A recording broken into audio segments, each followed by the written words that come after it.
دشمن تھے، ایک یزید اور ایک یزیدیت۔ یزید کو امام حسین علیہ السلام نے ولید کے دربار میں مدینے میں، جہاں آپ سے مطالبہ بیعت کیا گیا تھا، وہاں پر انکار بیعت کر کے شکست دے دی۔ اب امام حسین علیہ السلام شہید ہو میدان جنگ میں یا بستر عدالت پر طبعی طور پر انتقال فرمائے، کچھ بھی ہو، یزید ناکام ہو چکا تھا اپنی بات کو منوانے کے بارے میں۔ تو جہاں تک یزید کا معاملہ تھا وہ تو طے ہو چکا تھا۔ اب جو بھی لڑائی ہونی ہے وہ یزیدیت کے خلاف ہونی ہے، یزید کے خلاف نہیں۔ یزیدیت انسان کا انسانوں کے مقابلے میں کبریائی کا دعویٰ کرنا، کبھی خود کو خدا کہہ کر اور کبھی احکام خدا سے صریحاً انکار کر کے اللہ سے ٹکر لیتے ہوئے مخلوق کی گردنوں پر مسلط ہونے کی کوشش کرنا، اس کے خلاف یزید کو شکست دینے کے بعد اب اس یزیدیت کے خلاف حسین کو لڑنا ہے۔ اگر غور فرمائیے تو یزیدیت کے خلاف جنگ انبیاء کا وتیرہ ہے۔ انبیاء افراد کے خلاف نہیں لڑتے رہے، کو باطل کے استعمال کے ہوئے تمام سلسلے نبوت میں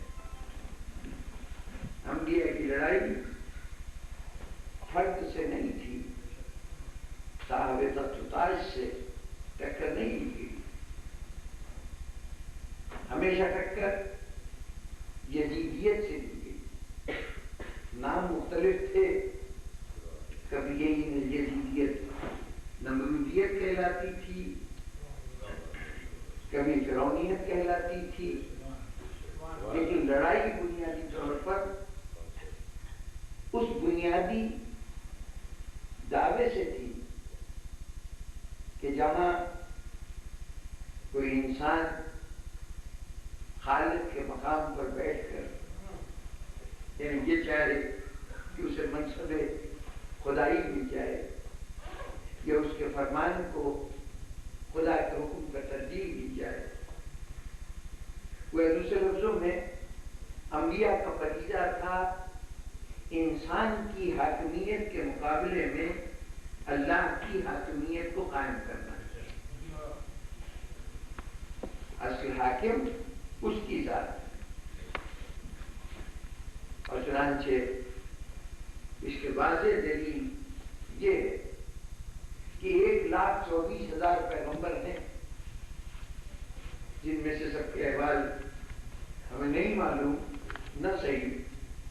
جتنوں کے احوال ہم جانتے ہیں ان میں سے ایک پیغمبر بھی نہیں ہے جس نے اپنے دور کے حکمران سے حکومت چھینی ہو۔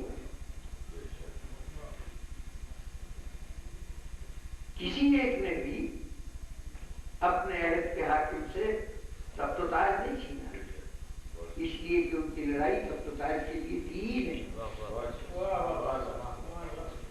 اگر تھوڑی سی تفصیل میں جانے کی اجازت دیں تو ملاحظہ فرما لیجیے، نمرود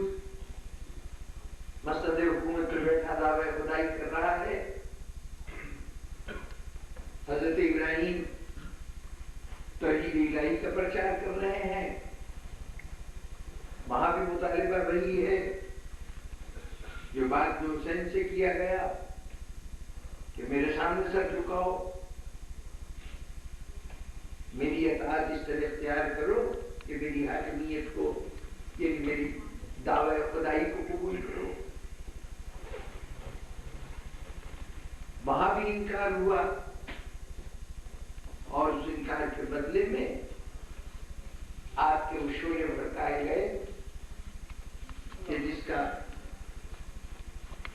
بظاہر مقصد یہ نظر آتا تھا کہ حضرت ابراہیم کو جلانا مقصود ہے. ایک ذرا تھوڑا سا لطیف پہلو ہے. عموماً یہ سمجھا جاتا ہے کہ جابر مجبور کی جان کا درپے ہے، جان کا دشمن ہے.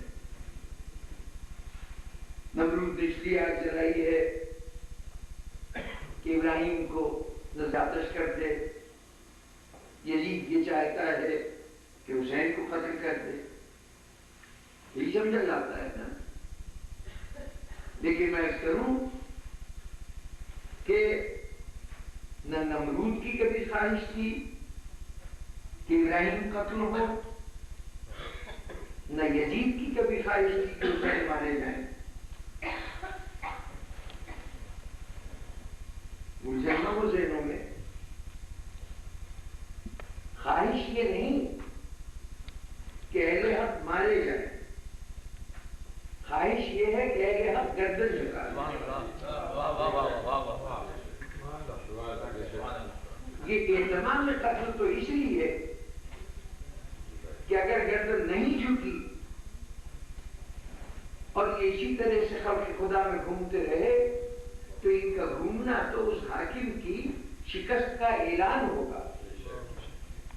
یہ قتل اس لیے نہیں کیا جا رہا کہ قتل کرنا مقصود ہے، بلکہ قتل اس لیے کیا جا رہا ہے کہ اپنی شکست کی علامت کو چھپانے کی کوشش کی جائے.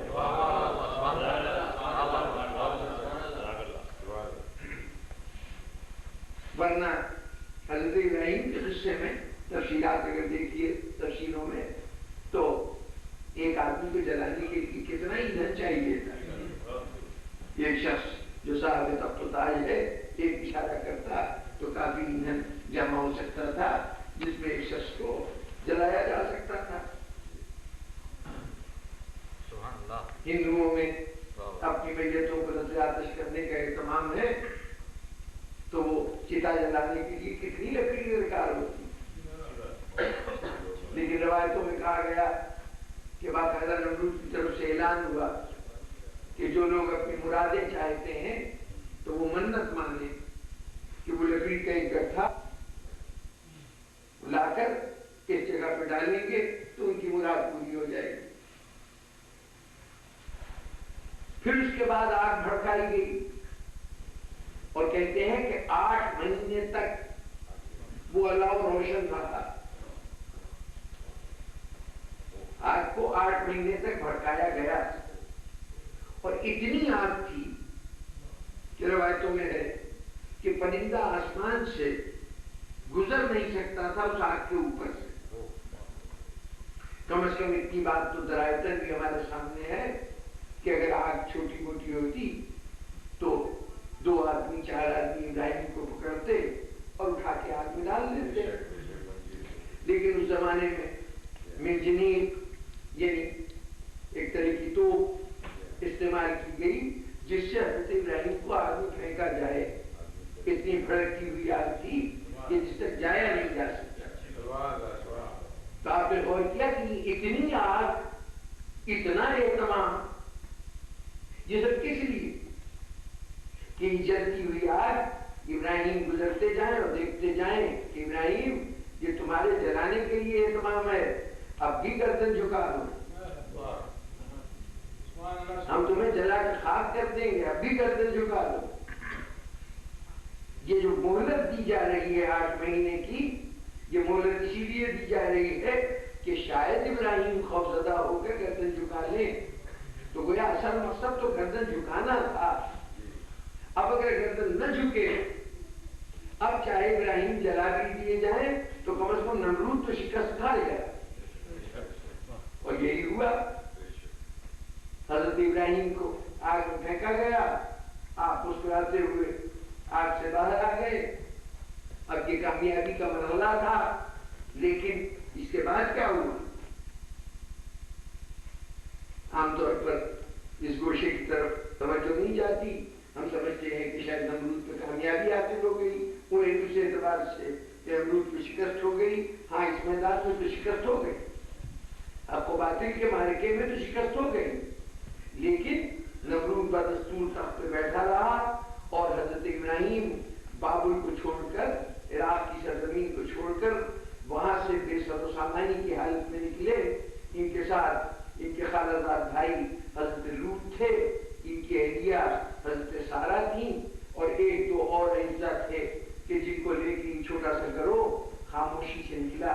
رات کی تاریکی میں بابل سے ہجرت کی, یعنی اسی نمرود کے دور حکومت میں گویا اس سے جان بچانے کے لیے یہ گروہ نکلا.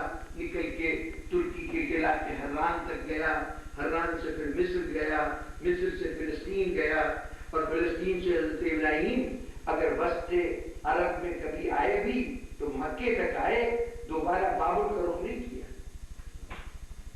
اب کیا سمجھے کہ حضرت ابراہیم فرار ہو گئے, نمرود کے مقابلے میں فرار ہو گئے, ہمت ہار گئے.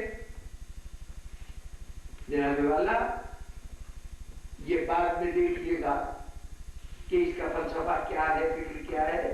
ذرا ایک منظر اور دیکھ لیجیے کہ وہ حضرت یعقوب کے بیٹے یوسف, ان کو بھائیوں نے اٹھا کے کنویں میں ڈالا. موجودہ بالبک کا شہر ہے لبنان میں, یہ وہ علاقہ ہے جو کسی زمانے میں کنان کہلاتا تھا.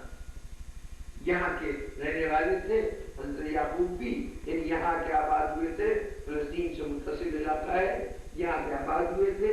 حضرت یوسف کو کنویں میں ڈالا گیا, ایک گزرتے ہوئے قافلے نے کنویں سے نکالا.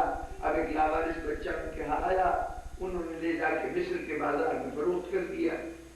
مصر میں بحثیت غلام کے بکے تھے, بڑی ترقی کی, اور ہوتے ہوتے مصر کے وزیر اعظم جس کو عزیز کہا جاتا تھا, عزیز مصر, اس عہدے پہ فائز ہو گئے.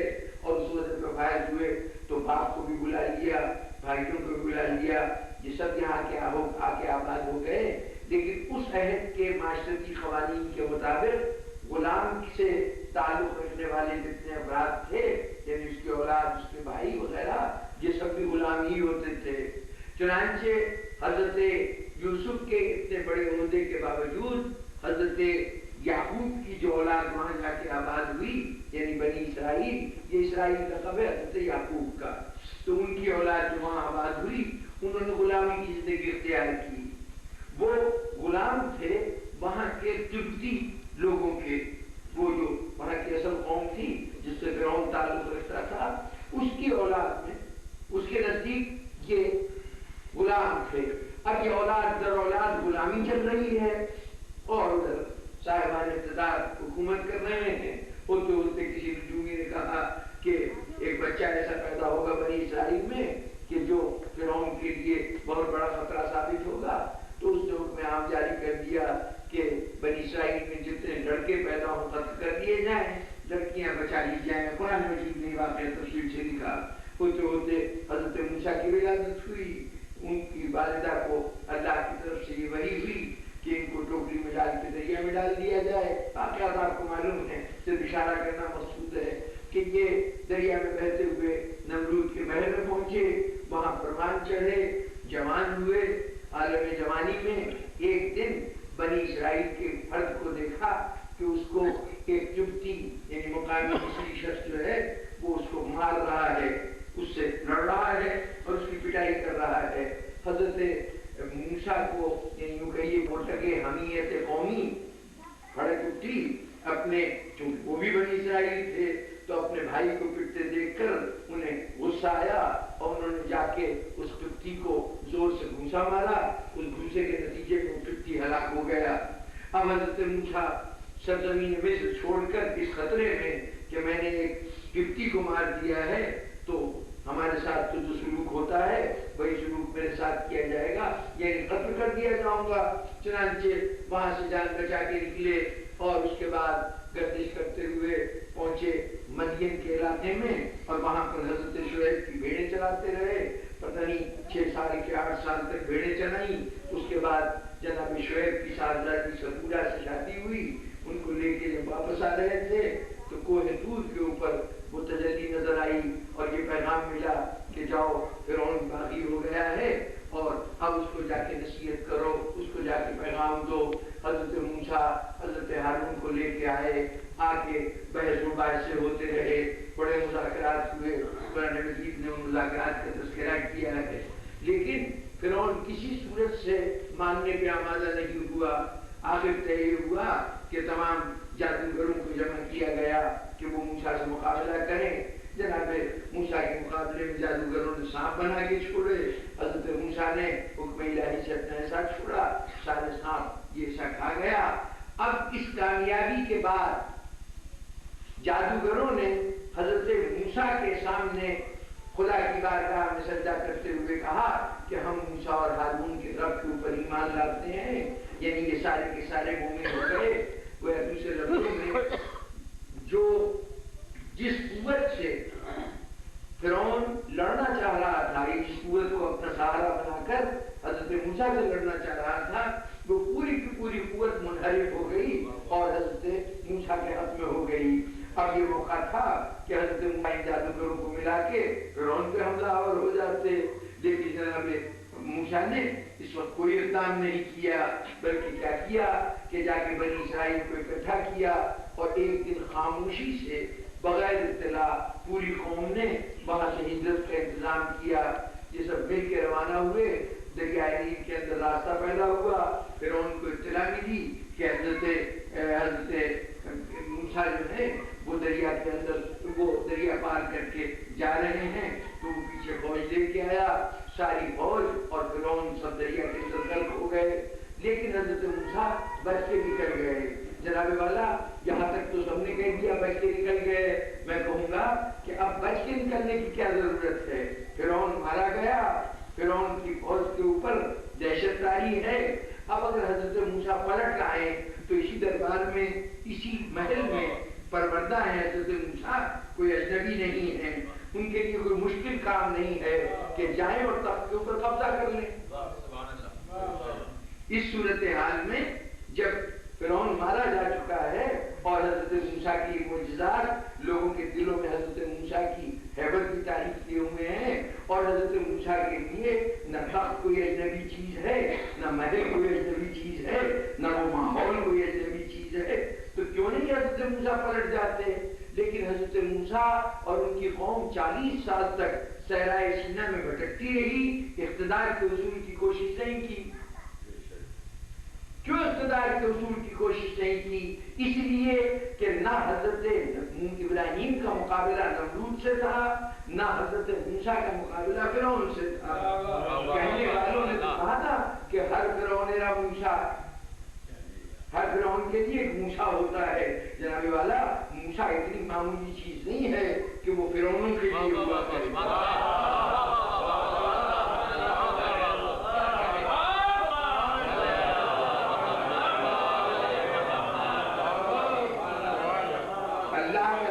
چھوٹے چھوٹے لوگوں کے لیے نہیں ہوتا، وہ فرعونیت کے خلاف ہوتا ہے، نمرودیت کے خلاف ہوتا ہے، اس نظریے سے ٹکرا رہا ہوتا ہے جو نظریہ سامنے ہے۔ یہی وجہ ہے کہ فرد کو کبھی نہیں چھیڑا گیا، اس حد تک چھیڑا گیا کہ جب تک اس بات کا اعتراف نہ کروا لیا جائے کہ خدا کی حاکمیت کو تسلیم کر لیا جائے۔ جب جادوگروں نے یہ کہہ دیا کہ ہم موسیٰ اور ہارون کے خدا پہ ایمان لائے تو گویا اللہ کی حاکمیت تسلیم ہو گئی۔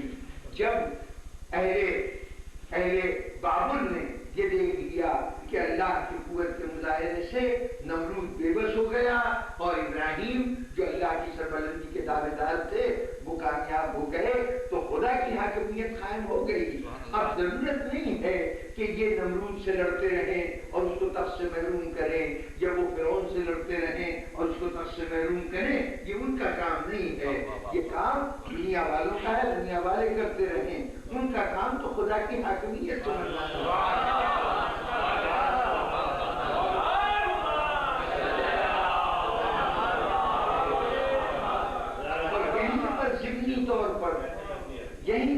یہیں پر ضمنی طور پر اس سوال کا جواب بھی لے لیجیے کہ جو کہا جاتا ہے کہ فاتح خیبر علی، فاتح بدر حنین علی اگر تلوار کھینچ لیتے تو کیا مجال تھی کہ کوئی ان کے سامنے تخت پر بیٹھنے کا دعویٰ کرتا، وہ ہر ایک کی گردن قلم کر سکتے تھے، سب کو مار کر سکتے تھے۔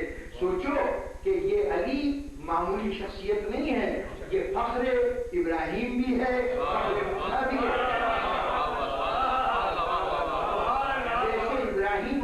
کے لیے نمرود اور فرعون کی کوئی حیثیت نہیں ہے، ویسے علی کے سامنے صاحبان تخت کی کوئی حیثیت نہیں ہے۔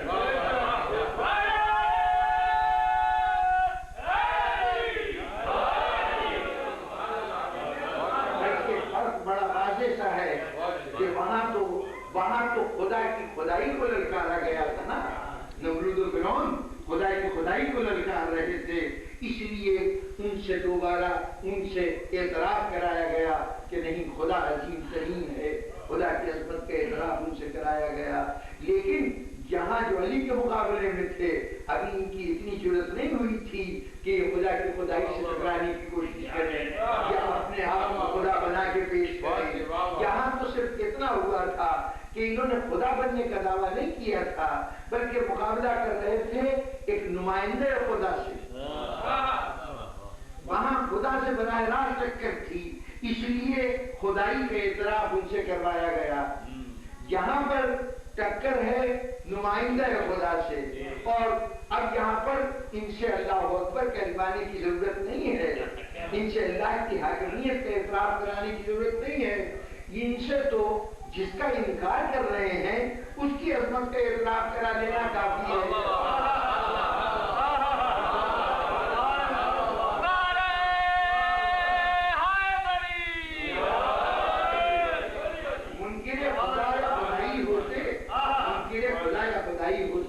تو اللہ کا کلمہ پڑھوایا جاتا، لیکن یہ تو منکر عظمت علی تھے، تو ان سے اتنا کہلوا لینا ہی کافی تھا کہ علی تو نہ ہوتا تو ہم ہلاک ہو گئے۔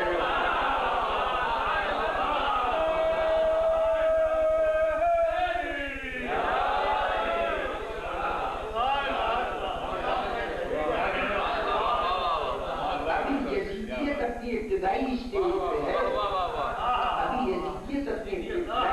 پہ ہے، اس لیے ابھی اللہ کی حاکمیت کو منوانے کا مسئلہ نہیں ہے، یہ مسئلہ درجہ بدرجہ بڑھتا جائے گا، جیسے جیسے وقت گزرتا جائے گا ویسے ہی ویسے یہ دعویٰ یزیدیت کی ابتدائی شکل وہ ہے کہ جو صحیفہ میں وجود میں آئی، لیکن وہ ابتدائی شکل ہے، ابھی بیج ہے، درخت نہیں بنا، ابھی اس کا پھل سامنے نہیں آیا۔ پھل کب سامنے آئے گا؟ جب یزید باقاعدہ یہ کہنا شروع کرے گا کہ یہ جو کچھ دیکھیں آپ درجہ بدرجہ دیکھتے جائیے کیا صورتحال ہے۔ تخت پہ بیٹھنے والے تخت پہ بیٹھ گئے، انہوں نے کہا کہ صاحب یہ تخت وغیرہ کا معاملہ اس کا رسول کی ذات سے کوئی تعلق نہیں تھا، یہ تو ہم لوگ خود فیصلہ کر سکتے ہیں۔ ابھی صرف رسول کے کہے ہوئے فیصلے سے اختلاف کیا جا رہا ہے، اس سے انکار کیا جا رہا ہے۔ پھر جرأت اور بڑھی اور اس کے بعد کہا جانے لگا کہ یہ بات رسول کے عہد میں حلال تھی، ہم اس کو حرام کرتے ہیں۔ یہ قدم اور آگے، یہ بات رسول کے عہد میں حلال تھی، ہم اس کو حرام کرتے ہیں۔ اور پھر اس کے بعد وہ سطح آئی کہ جہاں کے اوپر یہ کہا جانے لگا کہ یہاں پر یہ کہا گیا کہ یہ جو کچھ ہم کہتے ہیں اس کو شریعت سمجھو، جو رسول کہتا ہے اس کی بات کو ماننے کی ضرورت نہیں ہے۔ ایک شخص شام کے اندر بیٹھ کر مرضی ہے چاہے تو نماز جمعہ اپنی سہولت کے تحت بدھ کے دن پڑھا دے، کوئی اعتراض کی بات نہیں ہے، چاہے نماز میں سے بسم اللہ کو حذف کر دے، کسی کو اعتراض کرنے کی اجازت نہیں ہے۔ اس مرحلے کے بعد پھر وہ مرحلہ آیا کہ جہاں یہ کہا گیا کہ کیسی وحی اور کیسا پیغام، کیسا فرشتہ، یہ تو سب حکومت لینے کا ڈھونگ تھا۔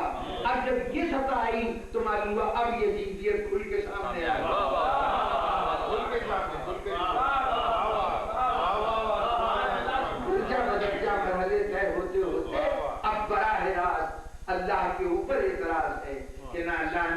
نمائندہ بھیجا ہے اور نہ کوئی وحی نہ کوئی پیغام آیا ہے۔ اب اس کے اس دعوے کے مقابلے میں کہ اب اقتدار ہمارے ہاتھ میں ہے، اس کی اس دعوے کے مقابلے میں اب حسین کو یہ کام کرنا ہے کہ اس یزیدیت کو شکست فاش دے۔ لیکن حسین کے سامنے صرف اتنا کام نہیں ہے کہ یزیدیت کے چہرے سے نقاب اتارے، صرف اتنا کام نہیں ہے کہ اللہ کی حاکمیت کو منوا دے۔ یہ تو وہ کام ہے جو انبیاء بھی کرتے آئے تھے۔ یہاں تک کا کام تو ہر نبی کرتا آیا ہے کہ وہ بندوں کی خدائی کے مقابلے میں خدا کی خدائی کا اقرار کرواتا رہا ہے۔ لیکن حسین کا کام یہ ہے کہ خدا کی خدائی کا اقرار اس طرح کرائے کہ اب یہ اقرار قیامت تک برقرار بھی رہے۔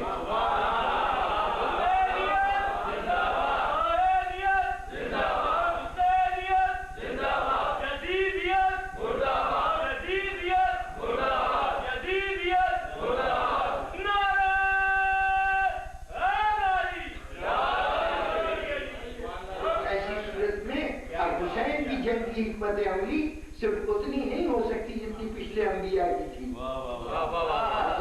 کے مارکے میں حسین کی جنگی حکمت عملی، حسین کی اسٹریٹجی صرف وہ نہیں ہو سکتی جو پچھلے انبیاء کی تھی۔ ان کے سامنے کوئی نیا طریقہ کار ہوگا جس کے اندر اللہ کی حاکمیت کو منوایا بھی جائے اور یہ جو کچھ منوایا جائے یہ قیامت تک باقی بھی رہے۔ یہ دونوں عمل کروانے ہیں حسین کو، تو اس کے لیے کیا طریقہ کار اختیار کیا جائے؟ کئی آپشنز ہیں حسین کے سامنے، کئی صورتیں ہیں حسین کے سامنے۔ پہلی صورت تو بالکل سیدھی سیدھی ہے جو آج بھی بہت سے لوگ کہتے ہیں کہ حسین کو یہ کر لینا چاہیے تھا، اور وہ صورت کیا تھی کہ جب مدینے میں گئے تھے، ولید نے بلایا تھا دربار میں، بنی ہاشم کے جوان ساتھ گئے تھے، حسین کو سے جب مطالبہ بیعت کیا گیا تو حسین نے یہ کہتے ہوئے کہ میرا جیسا شخص یزید جیسے شخص کی بیعت نہیں کر سکتا، اور یہ کہہ کے ولید کے دربار سے آ گئے تھے۔ اگر حسین اتنا اختیار رکھتے تھے کہ ولید کے دربار میں جا کر وہاں سے آ سکتے ہیں تو کیا حسین کے لیے ممکن نہیں تھا کہ تلوار کے ایک وار سے ولید کا سر قلم کر دیتے، دارالعمارہ کا قبضہ کر لیتے؟ جن جوانوں کو ساتھ لے کر گئے تھے ان جوانوں کی مدد سے مدینے کے اندر فوراً حکومت قائم ہو جاتی۔ یزید ابھی تازہ تخت پہ بیٹھا تھا، ابھی اس کی سلطنت مستحکم نہیں ہوئی تھی، تمام صوبوں اور تمام علاقے کے لوگوں نے یزید کو قبول نہیں کیا تھا۔ اگر حسین اس مرحلے پر اقتدار پر قبضہ کر لیتے تو فوری طور پر مدینہ حسین کی تائید کرتا۔ آخر حسین نواسہ رسول تھے، یزید کے مقابلے میں نواسہ رسول تھے، اور 2 سال پہلے سن 58 ہجری میں معاویہ نے اسی مدینہ شہر میں آ کے جب یزید کی بیعت لینی چاہی تھی تو اس وقت حضرت عائشہ نے مخالفت کی تھی، عبد الرحمن ابن ابی بکر نے مخالفت کی تھی، اور مدینے کے معززین نے مخالفت کی تھی کہ یہ کیا تو حرکت کرنے جا رہا ہے کہ بیٹے کی بیعت لے رہا ہے، کہ یہ اس نے کہا کہ میں تو وہی کچھ کر رہا ہوں جو ہمارے بزرگوں نے کیا ہے۔ تو انہوں نے کہا نہیں، انہوں نے اپنے بیٹے کو ولی عہد نہیں بنایا تھا، تو اس کے مقابلے میں بدعت کر رہا ہے۔ بہرحال مدینے والوں نے اس دعوت کو قبول نہیں کیا تھا۔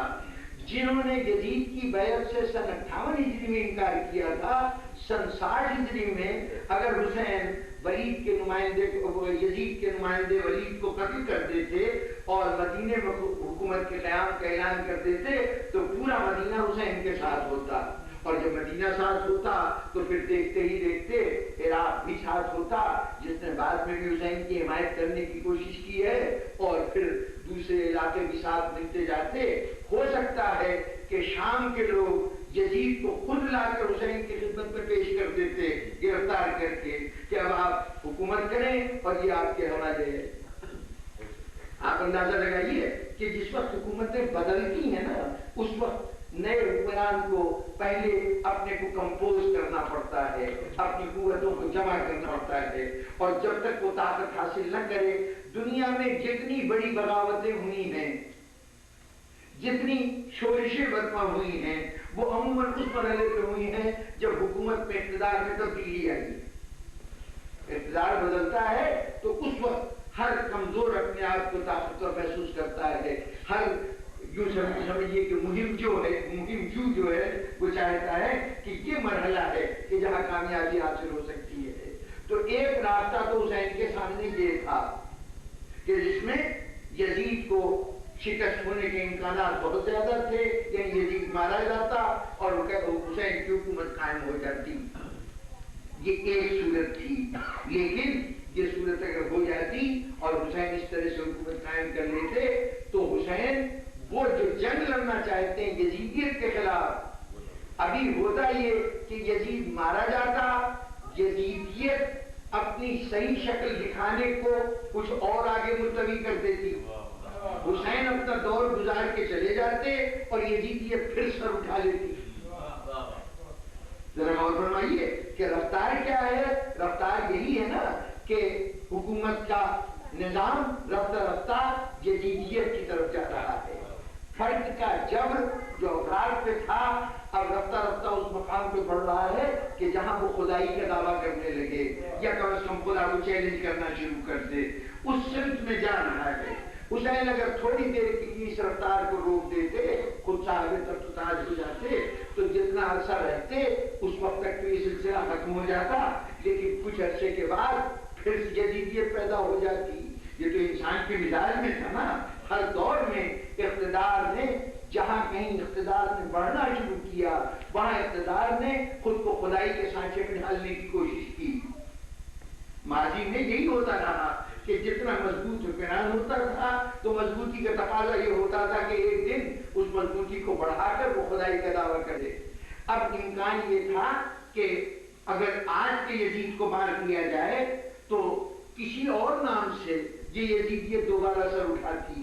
حسین کو یہ معاملہ قیامت تک کے لیے طے کرنا تھا. اس لیے مدینے کی حکومت پر قبضہ کر کے یزید کو مار دینے سے حسین کا مقصد حاصل نہیں ہوتا تھا. یہ اسٹریٹجی حسین کے لیے قابل قبول نہیں تھی. اچھا اگر یہ آپشن قابل قبول نہیں تھا تو وہ آپشن اختیار کرتے جو عبداللہ ابن زبیر نے اختیار کیا. انکار بیعت کرنے والوں میں عبداللہ ابن زبیر بھی ایک شخصیت ہیں. ان کا طریقہ کیا تھا؟ انہوں نے بجائے مقابلہ کرنے کے فرار کا راستہ اختیار کیا. کچھ جزوی واقعات شاید نظر سے نہ گزرے ہوں، عرض کروں کہ امام حسین علیہ السلام اور عبداللہ ابن زبیر یہ دونوں مسجد نبوی میں بیٹھے ہوئے تھے کہ ان کے پاس حضرت عثمان کا پوتا یہ پیغام لے کے آیا کہ آپ کو ولید نے اپنے دربار میں بلایا ہے. وقت ایسا تھا کہ مغرب کی نماز کا وقت قریب آ رہا تھا. اس وقت یہ پیغام پہنچا ہے. یہ وقت ایسا تھا کہ دربار برخاست ہو چکا ہوتا تھا. اب سرکاری کام جیسے آپ کے ہاں 4-5 بجے چھٹی ہو جاتی ہے تو اس وقت کا بھی طریقہ یہ تھا کہ جتنے سرکاری معاملات تھے ان کے ختم ہونے کا وقت ہو چکا ہوتا تھا. عصر سے پہلے یہ معاملات ختم ہو جاتے تھے. تو اب جو یہ پیغام پہنچا تو اس کے اوپر دونوں نے اس سے لڑکے سے تو کہہ دیا کہ اچھا جاؤ ابھی ہم آتے ہیں. لیکن اب آپس میں بات چلی کہ آخر یہ معاملہ کیا ہے، اس وقت ہمیں ولید نے کیوں بلایا ہے. تو امام حسین علیہ السلام نے کہا کہ مجھے تو ایسا لگتا ہے کہ معاویہ اپنے انجام کو پہنچا، وہ تو آخرت کے سفر پہ روانہ ہو گیا. اب یزید تخت پہ بیٹھا ہے اور ہمیں بیعت کے لیے بلایا جا رہا ہے. یہ حسین کی اب سیاسی بصیرت کہہ لیجیے، حالات کے اوپر پوری گہری نظر کہہ لیجیے، یا اسے آپ چاہیں تو علم امامت کہہ لیجیے. لیکن میں نے عرض کیا ہے کہ کربلا کا کوئی مرحلہ بھی ایسا نہیں ہے کہ جہاں پر امامت نے اپنی خصوصی قوتوں کو استعمال کیا ہو. یہ معجزے کے تحت لڑی جانے والی جنگ نہیں ہے. تو میں کہہ سکتا ہوں کہ یہ بصیرت امام تھی کہ انہوں نے اندازہ لگایا کہ اس وقت جو بلایا گیا ہے تو غیر معمولی صورتحال یہ ہے. چنانچہ پوچھا عبداللہ ابن زبیر نے کہ پھر آپ کا کیا ارادہ ہے؟ انہوں نے کہا کہ بلایا گیا ہے تو جائیں گے، دیکھیں گے کیا بات ہے. عبداللہ ابن زبیر خاموشی سے اٹھے، وہ جا کے اپنے گھر میں بیٹھ گئے. حسین گئے اور جا کے ولید سے گفتگو کی اور ولید کے سامنے انکار بیعت کر کے واپس آ گئے. اب جب حسین واپس آ گئے تو اب فکر ہوئی کہ عبداللہ ابن زبیر وہ نہیں پہنچے. ان کے پاس پھر پیغام بھیجا گیا. انہوں نے پھر کہا کہ اچھا بھی آتے ہیں. دیر ہونے لگی تو باقاعدہ فوجی تعینات کر دیے گئے عبداللہ ابن زبیر کے دروازے پر کہ یہ کہیں فرار نہ ہو جائیں. جب رات گزرنے لگی تو نصف شب کے قریب عبداللہ بن زبیر نے اپنے بھائی جعفر کو بھیجا ولید کے پاس کہ اس سے جا کے کہو کہ میاں تم نے جو کچھ یہ کہا ہے نا میں تمہاری بات مان لوں گا، تمہارے پاس آتا ہوں، لیکن تمہاری فوجیوں نے میرے گھر کو گھیر کے مجھے اتنا پریشان کر دیا ہے کہ میری سمجھ میں کچھ نہیں آ رہا، پہلے تم یہ فوجی ہٹاؤ پھر اس کے بعد تم سے بات ہوگی۔ ولید نے ناسمجھی کا مظاہرہ کرتے ہوئے وہ جو پہرے دار کھڑے کیے تھے ان کو واپس بلا لیا۔ جب وہ واپس چلے گئے تو اب جعفر اور بڑا بھائی عبداللہ ابن زبیر، جعفر ابن زبیر اور عبداللہ ابن زبیر، یہ لوگ رات کی تاریکی میں نکلے اور جو ریگولر روٹ نہیں تھا مکے کا اس روٹ سے ہوتے ہوئے یعنی گویا چھپ کر چوری چوری مکے مدینے سے نکلے اور مکے کی طرف روانہ ہو گئے۔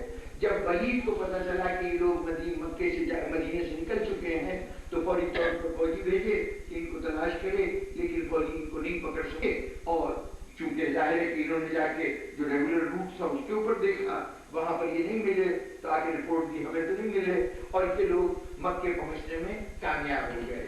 مکے میں جا کے خاموشی کی زندگی گزارتے رہے، وہاں پر ان کی کوئی حیثیت اس وقت تک نہیں تھی، یہ اس وقت تک خاموش رہے جب تک شہادت امام حسین نہیں ہو گئی۔ جب شہادت امام حسین ہو گئی تو پھر شہادت حسین کے کو استعمال کیا انہوں نے اپنے حکومت کے اصول کے لیے، شہادت حسین کو استعمال کیا یزید کے خلاف نفرت پیدا کرنے کے لیے، اور پھر مکے میں اپنی حکومت کا اعلان کیا بعد شہادت حسین، ورنہ شاہ حسین کی موجودگی میں ان کی کوئی حیثیت نہیں تھی۔ اب حسین بھی چاہتے تو یہی راستہ اختیار کر سکتے تھے، حسین بھی چاہتے تو یہی راستہ اختیار کر سکتے تھے کہ مدینے سے خاموشی سے نکل جاتے، مکے میں چلے جاتے، اور پھر مکے میں زمانہ حج شروع ہونے والا تھا، شعبان کا مہینہ آ چکا تھا، باہر سے قافلے آنے لگے تھے، حسین کے لیے بڑا آسان ہوتا کہ حاجیوں کے ہجوم میں اعلان حکومت کر دیتے۔ لیکن اب آپ دیکھیے کہ تاریخ میں عبداللہ ابن زبیر نے مکے کی حکومت قائم کی اور یہ حکومت قائم رہی، یزید ہلاک ہو گیا، یہ حکومت قائم رہی، حتیٰ کہ مروان کا دور گزر گیا اور یہ عبداللہ ابن زبیر کی حکومت قائم رہی۔ پھر عبد الملک ابن مروان کے زمانے میں حجاج ابن یوسف سخوی کو بھیجا گیا اور اس نے عبداللہ ابن زبیر کو قتل کیا اور یہ حکومت ختم ہوئی۔ یہ حکومت جو مکے میں قائم ہوئی وہ حکومت یزید کے بیعت سے انکار کے نتیجے میں قائم ہوئی، انکار بیعت کے نتیجے میں قائم ہوئی، لیکن اس حکومت کی کیا حیثیت ہے؟ تاریخ کے چند صفحات ہیں جن پہ اس حکومت کا تذکرہ ہے، نہ آنے والے واقعات پر اثر ہے، نہ حالات پہ اثر ہے، نہ اسلام کے لیے کسی نوعیت کی بہتری کی کوئی صورت پیدا ہوئی۔ اگر حسین بھی مکے میں جاتے اور ایسی ہی حکومت قائم کرتے تو آپ سوچ لیجئے کہ جو حسین کا ہی مقصد ہے وہ حاصل نہیں ہو سکتا تھا۔ تو نہ وہ آپشن حسین کے مقصد کے لیے مفید تھا کہ وہ مدینے کے اندر ہی تلوار نکال لیتے اور حکومت پر قبضہ کر لیتے، نہ یہ آپشن حسین کے مقصد کے لیے مفید تھا کہ حسین مکے چلے جاتے اور وہاں پر سلطنت قائم کر لیتے۔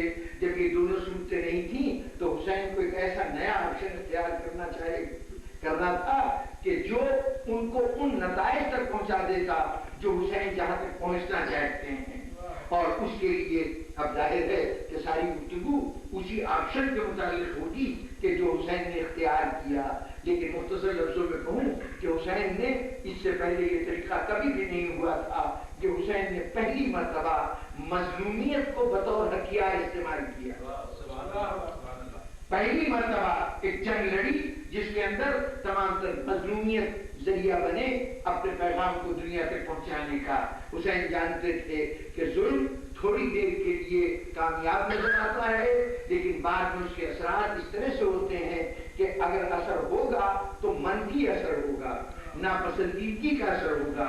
لیکن مظلومیت تھوڑی دیر کے لیے مجبور نظر آتی ہے، لیکن بعد میں اس کے اثرات دلوں کے اندر انتہائی گہرا مقام حاصل کر لیتے ہیں، اور حسین تو جسموں کو نہیں دلوں کو بڑا کرنا چاہتے ہیں۔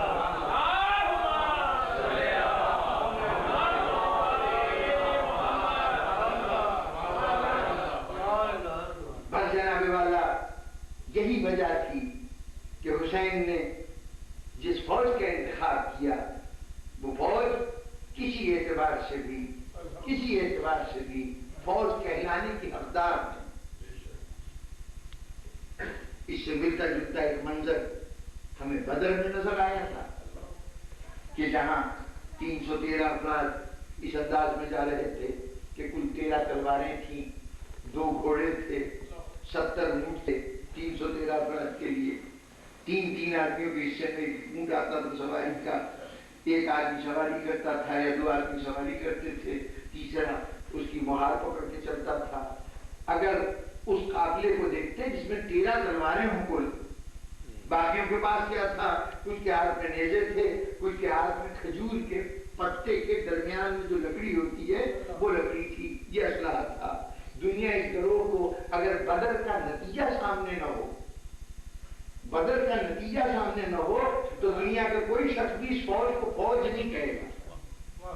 ایسے ہی محسوس ہوگا نا کہ یہ چرواہوں کی کوئی جماعت ہے جو راستہ طے کر رہی ہے۔ اس زمانے میں اتنے بڑے گروہ میں 13 تلوار کا ہونا کوئی غیر معمولی بات نہیں تھی۔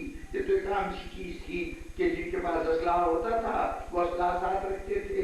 ایک مرتبہ دنیا نے وہ فوج دیکھی تھی کہ جو فوج کہلانے کی مستحق نہیں تھی۔ دوسری مرتبہ یہ پھر کربلا میں منظر نظر آیا کہ جو جماعت جا رہی ہے وہ فوج کہلانے کی مستحق نہیں ہے، کسی بھی اعتبار سے فوج کہلانے کی مستحق نہیں ہے۔ ایک جملہ کہتا چلوں پھر بڑی بات کو مختصر طور پر عرض کر رہا ہوں، یہ بھی بڑا عجیب اتفاق ہے۔ حق و باطل کا پہلا معرکہ،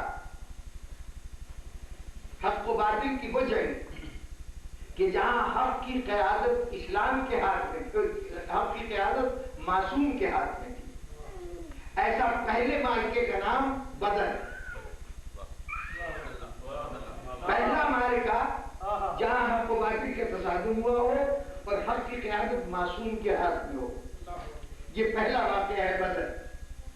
اور آخری واقعہ تاریخ انسانی میں اب تک جس میں قیادت معصوم کے ہاتھ میں ہو وہ کربلا ہے۔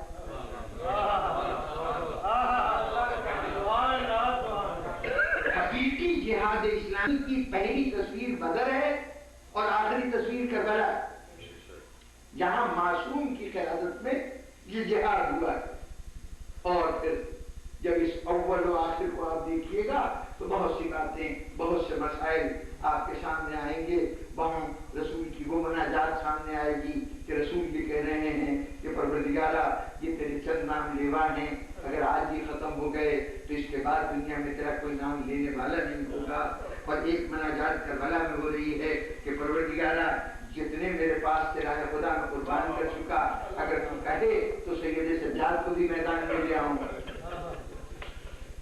وہاں بچانے کی فکر ہے، یہاں قربان کرنے کی فکر ہے، اس لیے کہ وہاں پر اسٹریٹجی اور تھی، یہاں اسٹریٹجی اور ہے۔ وہاں وہی طریقہ ہے جو اس سے پہلے حق و باطل کے معرکے میں جو طریقہ اختیار کیا جاتا تھا، لیکن حسین کو منفرد لڑائی لڑنی ہے اور منفرد نتیجہ حاصل کرنا ہے، اس لیے طریقہ جنگ بھی منفرد ہو۔ چنانچہ حسین کی فوج کے اجزاء کو دیکھیے، میں نے کل بھی عرض کیا تھا کتنے عجیب سپاہی ہیں حسین کے، جنہوں نے تاریخ ساز کردار ادا کیا ہے، جنہوں نے کربلا کا رنگ بدل دیا۔ ان میں کربلا میں ایک ہستی 6 مہینے کا بچہ، کیا اتنا اہم ہو سکتا ہے؟ سید العلماء علامہ علی نقی علیہ الرحمہ کا ایک قول سامنے آ گیا کہ آپ کہتے ہیں کہ جب حسین مدینے سے نکلے تو آپ کی فوج میں ایک علی اکبر تھے، ایک علی اصغر تھے۔ دوران سفر حسین کے ساتھ ایک علی اکبر تھے، ایک علی اصغر تھے۔ کربلا میں 2 محرم کو بھی ایک علی اکبر تھے، ایک علی اصغر تھے۔ شب عاشور بھی ایک علی اکبر تھے اور ایک علی اصغر تھے۔ لیکن بعد اثر عاشور اب تاریخ فیصلہ نہیں کر سکتی کہ اکبر کون ہے اور اصغر کون ہے۔ آج تک تاریخ میں 6 مہینے کے بچے نے وہ کردار ادا نہیں کیا ہوگا، اس کے قریب بھی نہیں پہنچا ہوگا۔ اتنا زیادہ تاریخ کے صفحات پر اثر چھوڑنے والا کوئی اور بچہ آپ کو نظر نہیں آئے گا سوائے علی اصغر۔ اور جیسے کربلا کی کہانی کا سب سے نمایاں کردار علی اصغر ہے، ویسے ہی شام کی کہانی کا سب سے نمایاں کردار 4 سال کی بچی سکینہ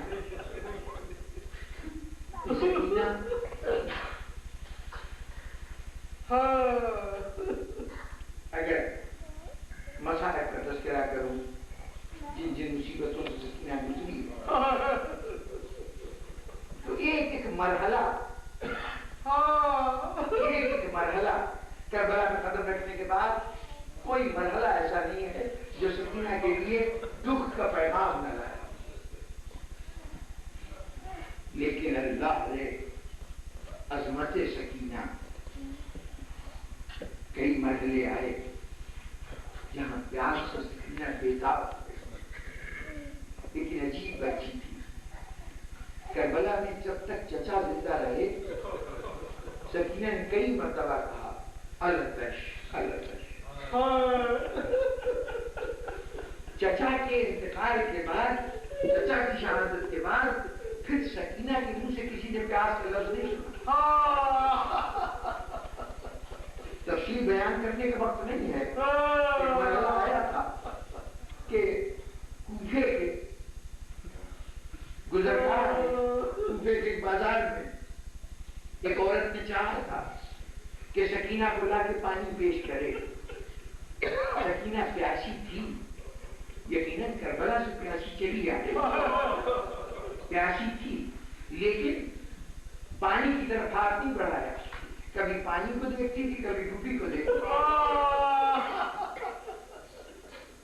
اپنی بچی کی طبیعت سے آگاہ ہوگی، سمجھ گئی کہ مسئلہ کیا ہے، سمجھ گئی کہ مسئلہ کیا ہے۔ وہ جانتی تھی کہ یہ صافی کوثر کی پوتی، آج تک طریقہ یہ رہا کہ اس گھر میں سائے لاتے رہے، بخششیں یہاں سے ہوتی نہیں، دینے والا ہاتھ آج لینے کے لیے کیسے پھیلے۔ سکینہ کے لیے یہ بڑا مشکل تھا، تبھی تو بھوپی نے کہا تھا کہ بیٹی اچھا تجھے لیتے ہوئے اس کی چاٹ ہو رہی، میں سمجھ رہی ہوں، لیکن یوں کر کہ تو اس پانی کی قیمت دے۔ اتنا سننا تھا کہ سکینہ کے ننھے ننھے ہاتھ اپنے کانوں کی طرف کیونکہ یہ تو قیمت دینے کے لیے میرے پاس تو ثانیہ زہرا نے کہا تھا بیٹی نہیں، تو اپنے کو غریب نہ سمجھ، تو اپنے آپ کو مفلس نہ سمجھ، ارے تیرے منہ سے نکلا ہوا ایک آمین دنیا بھر کی دعاؤں کا ذریعہ بن جائے گا۔ اس بی بی سے کہ یہ جو کچھ چاہتی اس کی مرادیں پوری کر۔ وہ سکینہ سراپا عظمت کردار کا نمونہ سکینہ۔ جناب والا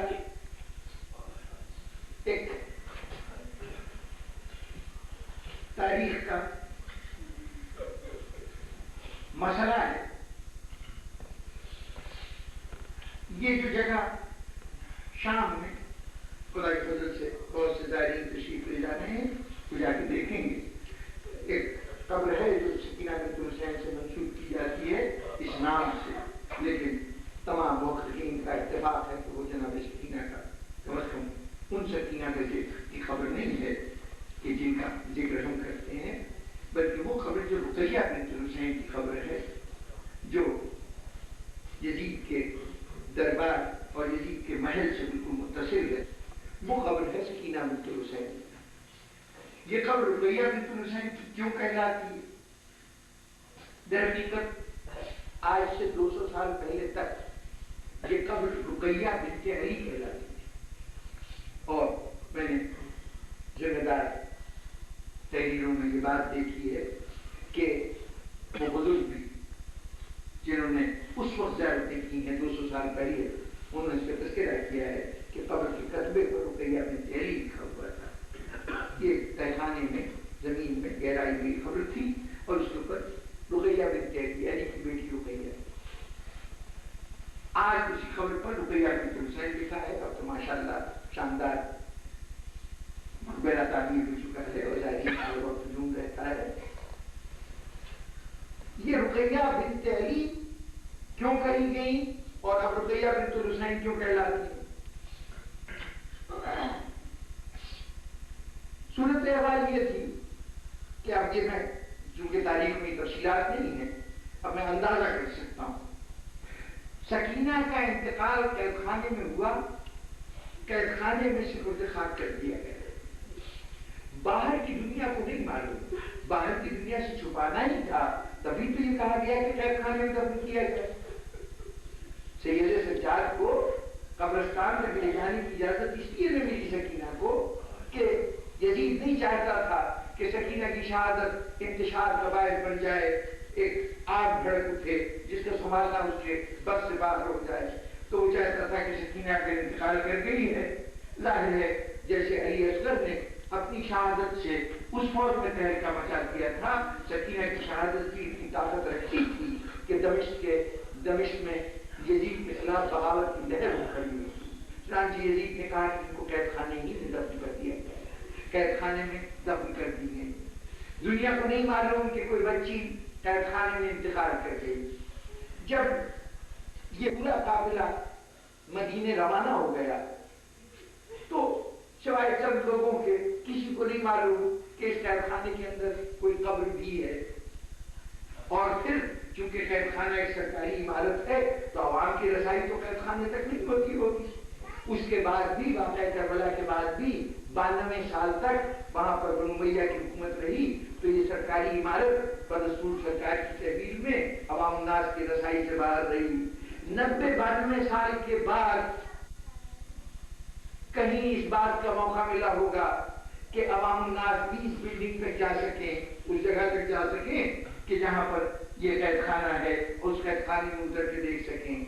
البتہ ان 92 سالوں میں انہوں نے یہ ضرور دیکھا ہوگا کہ اگر مدینے سے بنی ہاشم کا کوئی فرد آتا ہے تو عام طور پر وہ اس قید خانے میں ضرور جاتا ہے، اس قید خانے میں ضرور جاتا ہے، اور جب بھی برآمد ہوتا ہے روتا ہوا برآمد ہوتا ہے۔ اب جب یہاں رسائی ہو گئی ہوگی تو وہاں جا کے دیکھا ہوگا مٹی کا ایک چھوٹا سا ڈھیر نظر آیا ہوگا، کوئی قبر ہے، کوئی قبر ہے۔ پھر یہ خیال آیا ہوگا کہ یہ جو بنی ہاشم کے افراد یہاں کے آتے ہیں اور اس جگہ کی زیارت ضرور کرتے ہیں تو یقیناً کسی بڑی اہم خاتون کی، کسی بڑی بی بی کی قبر ہوگی۔ تو اب سوچا کہ جناب زینب بھی واپس گئی تھی، جناب ام کلثوم بھی واپس گئی تھی، جو نام ان کو معلوم تھے وہ تو واپس گئے تھے، تو پھر یہ کس کی قبر ہو سکتی ہے؟ ذہن میں آیا کہ زینب ام کلثوم کے بعد علی کی بیٹیوں میں ایک بیٹی بڑی ممتاز ہے، حضرت مسلم کی زوجہ، جس کے پوری نسل کربلا میں قربان ہو گئی، کہ کہیں ان رقیہ کی قبر نہ ہو، ان رقیہ کی قبر نہ ہو۔ چنانچہ ان کا نام، اس قبر کا نام رقیہ بنت علی کر دیا گیا۔ یہ معاملہ آج سے تقریباً 200 سال تک قائم رہا۔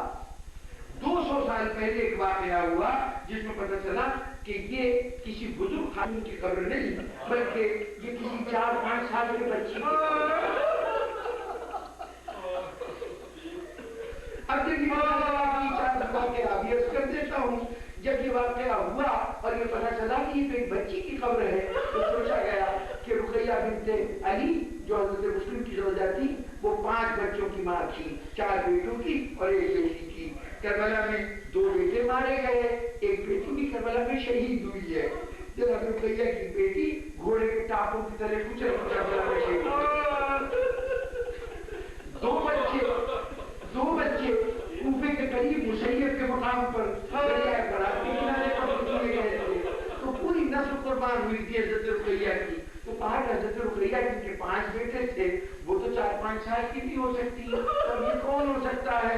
تو انہوں نے نام تو وہی رہنے دیا رقیہ، لیکن ولدیت علی کے بجائے حسین کر دی، رقیہ بنت الحسین۔ اس طرح سے رقیہ کا نام ہوا، ورنہ در حقیقت یہ اسی ذات کی قبر ہے جس کو آپ سکینہ بنت الحسین۔ وہ واقعہ کیا ہوا تھا؟ وہ واقعہ کیا ہوا تھا کہ جناب یہ پتہ چلا کہ کسی بڑی خاتون کی نہیں بلکہ 4 سال کے بچی کی قبر ہے۔ واقعہ یہ ہوا تھا کہ شہر کے حاکم نے خواب دیکھا کہ ایک بچی ہے جو کہہ رہی ہے اپنی قبر کی طرف اشارہ کر کے کہ اس کے اندر پانی آ رہا ہے، پانی آ رہا ہے، قبر میری گیلی ہو رہی ہے، اس پانی کا سدباب کیا ہے۔ یہ خواب وہ 2-3 دن دیکھتا تھا۔ ایک دن اس شہر کا ایک نجیب الطرفین سید زیادہ عالم دین، نام ان کا سید مصطفیٰ سید مرتضیٰ، وہ انہوں نے خواب میں دیکھا کہ وہی بچی ان کی خواب میں آئی ہے اور کہا ہے میں حسین کی بیٹی سکینہ بنت حسین، میں حسین کی بیٹی ہوں، میری قبر قید خانے میں ہے، دیکھو میرے قید خانے پانی آ رہا ہے، آج حاکم اس قبر کو کھولنے کے لیے آئے گا، دیکھو میں نہیں چاہتی کہ کسی غیر کا ہاتھ مجھ پہ لگے، تم میرے بابا کی اولاد میں سے ہو، میرے بابا کی اولاد میں سے ہو، میرے محرم ہو، میں صرف تمہیں اجازت دیتا ہوں کہ جتنی دیر قبر تیار ہوتی رہے تم اپنی آغوش میں لے کے بیٹھے رہے۔ بس امین محترم کلام کو مقدر حاکم آیا، اس نے بھی خواب میں ایسا ہی پیغام سنا تھا، سید زادے سے ملا، انہوں نے ساتھ لیے کہ دونوں آئے، کچھ مزدور ساتھ آئے، اب قبر کھودنی شروع کی، تو جو قبر سے مٹی ہٹائی جانے لگی نا تو عام طور پہ تصور یہ ہوتا ہے کہ اب اس کے بعد کوئی چورس سی جگہ نکلے گی کہ جو قبر باقاعدہ بنی ہوئی ہوگی۔ معلوم یہ ہوتا تھا کہ کسی کند آلے سے ایک گڑھا کھودنے کی کوشش کی گئی ہے،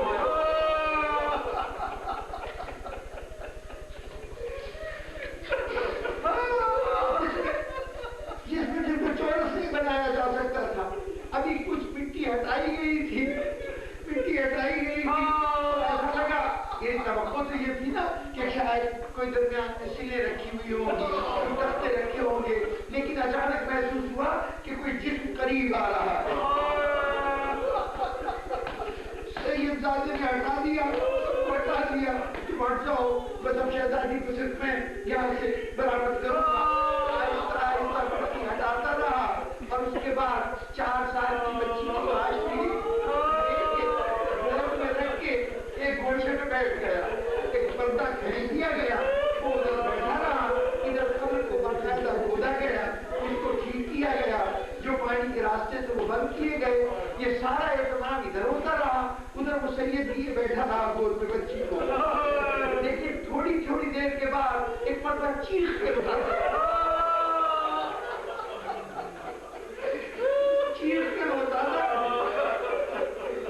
پھر اس کے بعد کچھ دیر پھر چیختا تھا، یہ بار بار کیفیت ہوتی رہی، کچھ دیر کے بعد قبر تیار ہو گئی، قبر کو سید نے اتارا، قبر کو بند کیا گیا، بند کرنے کے بعد سب کوئی باہر نکلے تو حاکم نے سید سے پوچھا کہ یقیناً بچی کی حالت تو ایسی تھی جس طرح ہم نے قبر دیکھی ہے، اس سے اندازہ یہ تھا کہ اس بچی کو دیکھ کے گریہ پر قابو پانا بڑا مشکل ہے، یقیناً اس کو دیکھ کے آنکھوں میں آنسو آ جاتے ہیں، لیکن یہ بتا کہ یہ تو بار بار چیختا ہے، چیختا ہے کیوں تھا؟ سید پھر داروں کا تار رونے لگا، اب اسے نہ پوچھ، کیفیت یہ تھی کہ میری نظر پڑتی تھی نا بچی کے اوپر تو کیا دیکھتا تھا، جسم پہ کمر نہیں ہے لیکن جلا ہوا کرتا،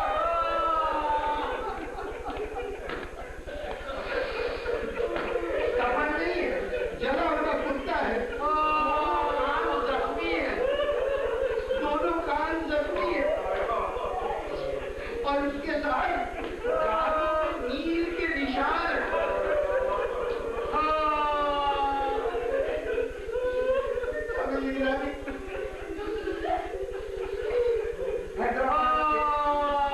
حیدرآباد کے شخصیت ہے، نام ان کا بلال حسین نقوی مرحوم، انہوں نے کتاب لکھی تھی خیرت النسواں کے نام سے جناب سکینہ کہوان کے اوپر، اتفاق سے ان کے نواسے کے گھر میں بیٹھ کر میں یہ باتیں ایسی لوگوں کے درمیان بتا رہا تھا، اس کتاب کے اندر یہ واقعہ درج ہے، یوں ہی محفل تھی، کوئی مجلس نہیں ہو رہی تھی، گفتگو ہو رہی تھی، لیکن آپ خود اندازہ لگا سکتے ہیں کہ یہ واقعہ اس نوعیت کا ہے کہ جب سنتا ہے آنکھوں میں آنسو آ جاتے ہیں، انسان رونے لگتا ہے۔ وہاں پر ایک پنجاب کے شاعر تشریف فرما تھے، پنجاب کا طریقہ یہ ہے کہ اگر کوئی سوزخان، کوئی ذاکر اگر کوئی مصرع ایسا پڑھتا ہے کہ جس کو دل کو براہ راست کسی چوٹ لگتی ہو تو فرمائش کی جاتی ہے کہ اس مصرے کو دوبارہ پڑھو، اس کو دوبارہ پڑھو۔ جب یہ جملہ میں نے بیان کیا تو انہوں نے اسی طریقے سے مجھ سے مخاطب ہو کے کہا کہ ذرا پھر تو بتائیے کہ شہزادی کی کیا حالت تھی. اب آپ اندازہ لگائیے کہ مقرر کے لیے اپنی بات کو دہرانا بڑا مشکل ہوتا ہے. اب تو جیسے ہی انہوں نے سوال کیا، جیسے یہ فرمائش کی، میرے ذہن میں ایک سوال آیا. اس سوال کا ذہن میں ہی جواب آیا اور میں پھر اس جواب کے ساتھ میں نے تفصیل عرض کر دی. میں نے کہا کہ ہاں وہ سید نے یہ بتایا کہ کیفیت یہ تھی کہ جسم کے اوپر کفن نہیں تھا، جلا ہوا کرتا تھا، چہرے پہ نیل کے نشان تھے. اور سوال کیا ذہن میں آیا؟ سوال ذہن میں یہ آیا کہ اکثر ہمیں چوٹیں لگ جاتی ہیں، زندگی میں کئی مرتبہ ایسا ہوگا کہ چوٹ لگی، خون نہیں نکلا، جگہ پہ نیل پڑ گیا. یہ نیل 2 دن 4 دن 10 دن 15 دن کے بعد یہ نیل ختم ہو جاتا ہے. یہ نیل ختم ہو جاتا ہے. ہمیں روایت نے یہ بتایا کہ سکینہ کو شمر نے شام غریبہ میں تماچے مارے تھے. شام غریبہ میں تماچے مارے تھے. شام غریبہ سے تقریباً 1 سال بعد سکینہ کا انتقال ہوا. 1 سال سے کچھ عرصہ زیادہ ہوا کہ سکینہ کا انتقال ہوا. یہ کیسے تماچے تھے کہ سال بھر نیل کا نشان نہیں ملا. تو بس یہ سوال کا آنا تھا کہ جواب بھی ذہن میں آیا کہ تاریخ نے تو صرف ایک تماچے کا ذکر کیا ہے. تمہیں کیا معلوم کہ بچی جس راستے سے گزرتی تھی جب بابا بڑا پھر کے روتی تھی، ہوتا تھا کبھی دائیں کی طرف تماچا، کبھی بائیں طرف تماچا، بچی کربلا سے کوفہ تک، کوفہ سے دمشق تک تماچے کھاتی گئی، تماچے کھاتی گئی. اور زمین گرا دی اور کہہ دوں تاریخ کی عجیب حقیقتیں ہیں. سید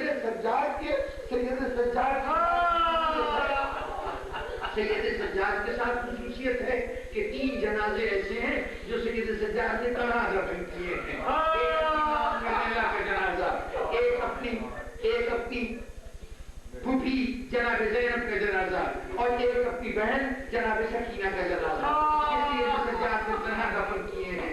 یہ سید سجاد کی خصوصیت ہے. اور جناب رباط کی خصوصیت ہے